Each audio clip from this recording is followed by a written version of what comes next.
Uchinchi misol x barobar x kub ko'paytirilgan fx kami 3 funksiya bo'lsa, quyidagilardan qaysi biri o'rinli bo'ladi?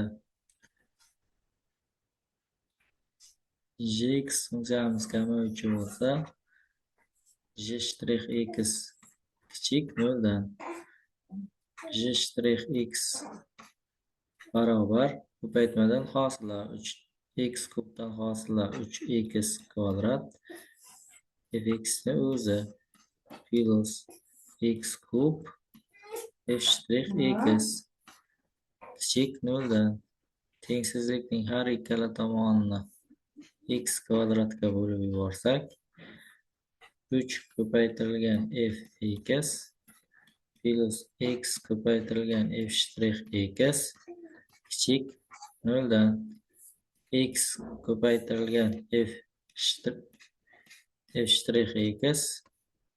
kichik minusdan 3 fx dan. Javob B.